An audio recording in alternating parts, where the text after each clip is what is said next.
श्री कृष्ण जी ने गीता में कर्म को प्रधानता देते हुए ये स्पष्ट किया है कि मनुष्य की यात्रा जहाँ से खत्म होती है अगले जन्म में वहीं से प्रारंभ होती है। हमें हमारे कर्मों का फल अवश्य मिलता है। जैसे हमारे कर्म होंगे वैसा ही फल मिलेगा। हम अपने मानव जीवन में जैसे कर्म करते हैं उनका वैसा ही फल हमको इस जीवन में भोगना पड़ता है, लेकिन हम इस बात को समझ नहीं पाते।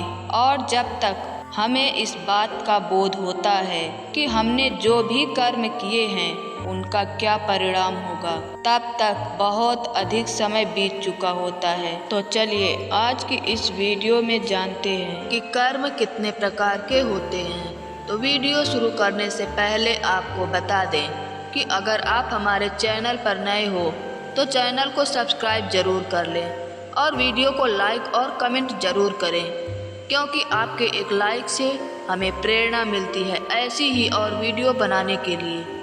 तो आप वीडियो को पूरा जरूर देखें, इसे बीच में छोड़कर ना जाएं। वास्तव में कर्म कर्म ही होता है। कर्म के प्रकार नहीं हुआ करते, परंतु समय के अनुसार अर्थात भूत एवं वर्तमान के अनुसार कर्म के प्रकार कहे गए हैं। हमारे धर्म शास्त्रों में कर्म फल का विस्तृत वर्णन किया गया है और इसके अतिरिक्त और भी कई महापुरुषों ने कर्म फल के बारे में बताया है।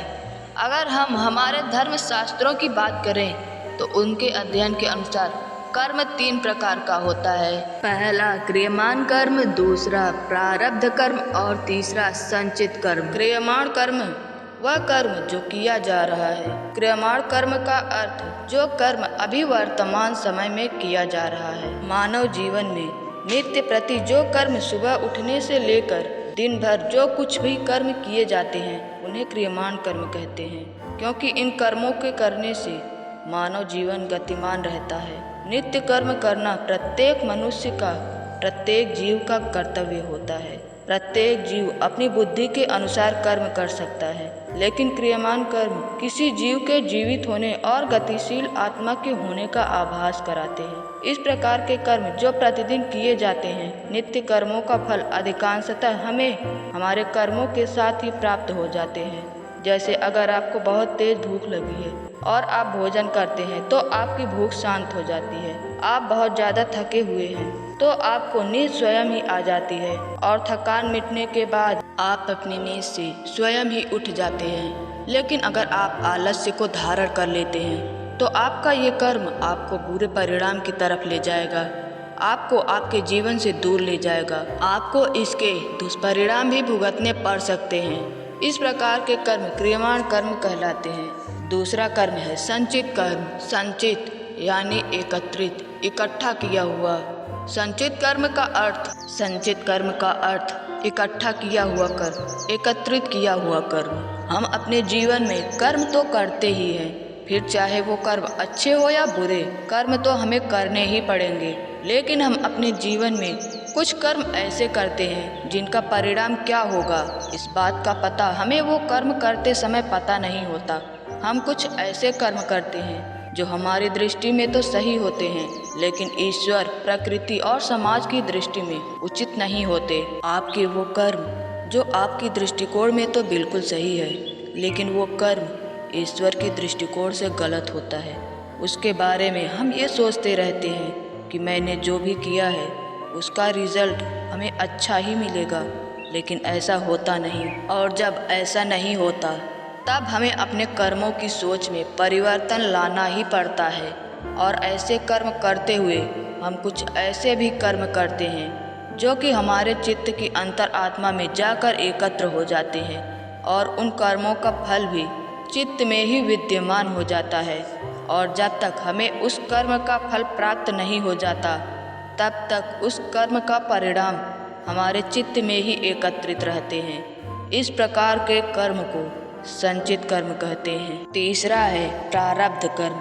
प्रारब्ध को ही भाग्य कह सकते हैं, क्योंकि प्रारब्ध कर्म का अर्थ हमारे संचित कर्म में से थोड़ा सा अंश मात्र कर्मों को जो हमें इस जन्म में भोगना है उसे प्रारब्ध कर्म कहते हैं। इसके अतिरिक्त हमारे जन्म से पहले और हमारे कर्म के अनुसार हमें इस जन्म में किसके घर में जन्म लेना है वो भी हमारे प्रारब्ध कर्म द्वारा ही तय होता है। जब हमारे कर्म हमें उस दिशा में ले जाते हैं जहाँ हमारे कर्म हमें पूर्ण रूप से फल देने के लिए तत्पर रहते हैं, हमारे कर्म पूर्ण रूप से फल देने को परिपक्व हो चुके होते हैं और तभी हमें अपने कर्मों का फल प्राप्त होता है।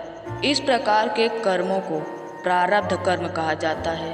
प्रारब्ध कर्म हमारे अंतर्मन में काफ़ी समय से एकत्रित रहते हैं। ये कर्म कई वर्षों तक या फिर कई जन्मों तक विद्यमान रह सकते हैं। इन कर्मों में अच्छे कर्म और बुरे कर्म दोनों ही प्रकार के कर्म शामिल होते हैं।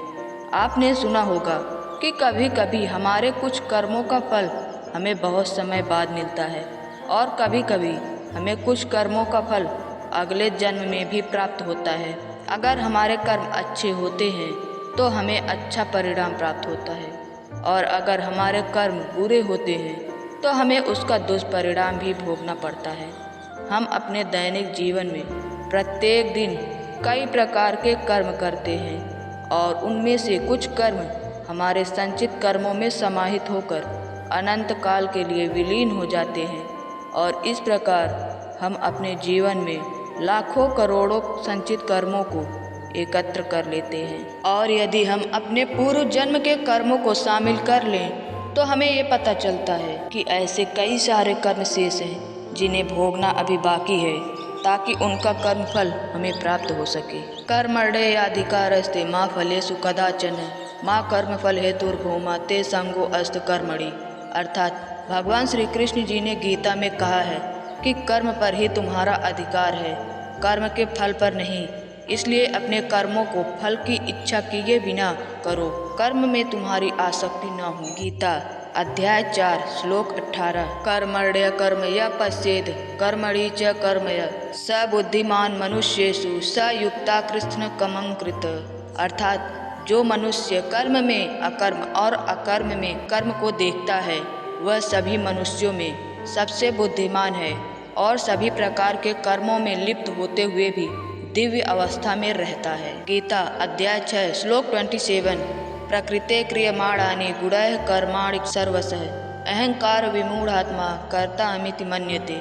अर्थात संपूर्ण कर्म सब प्रकार से प्रकृति के गुणों द्वारा ही किए जाते हैं, परंतु अहंकार से मोहित अंतःकरण वाला अज्ञानी मनुष्य मैं करता हूँ ऐसा मानता है। गीता अध्याय 13 श्लोक 29। प्रकृतैव च कर्माणि क्रियमाणानि सर्वशः यः पश्यति तथात्मानं कर्तारं स पश्यति। अर्थात जो मनुष्य संपूर्ण क्रियाओं को सब प्रकार से प्रकृति के द्वारा ही की जाती हुई देखता है और अपने आप को अनुभव करता है वही यथार्थ देखता है। कर्म फल से मुक्ति के उपाय। आपको ऐसे कर्म करना चाहिए जिससे कोई बंधन ना हो तथा ना ही कोई कार्मिक बंधन बने, क्योंकि श्रीमद् भगवद गीता में कहा गया है निष्काम भाव से फल की इच्छा किए बिना सिर्फ अपना कर्तव्य समझकर कर्म करना ही कर्म बंधन से मुक्ति पाने का एकमात्र उपाय है। कर्म फल से मुक्ति पाने का एक उपाय यह भी है कि आप अपने सभी कर्मों के लिए ईश्वर से प्रार्थना करें कि वह आपको आपके कर्मों के लिए माफ़ कर दे। साथ ही आपके साथ जो भी लोग बुरा करते हैं उन्हें अपना प्रारब्ध मानकर खुशी से स्वीकार कर ले और सभी लोगों को माफ़ कर दें। तो दोस्तों, आशा करती हूँ कि आपको ये पता चल गया है कि कर्म क्या है और उसका फल हमें कैसे मिलता है और कर्म फल मुक्ति के क्या उपाय हैं। आपको ये वीडियो कैसा लगा कमेंट करके ज़रूर बताइए और अगर अभी तक आपने चैनल को सब्सक्राइब नहीं किया है तो हमारे चैनल को सब्सक्राइब ज़रूर कर लें। धन्यवाद।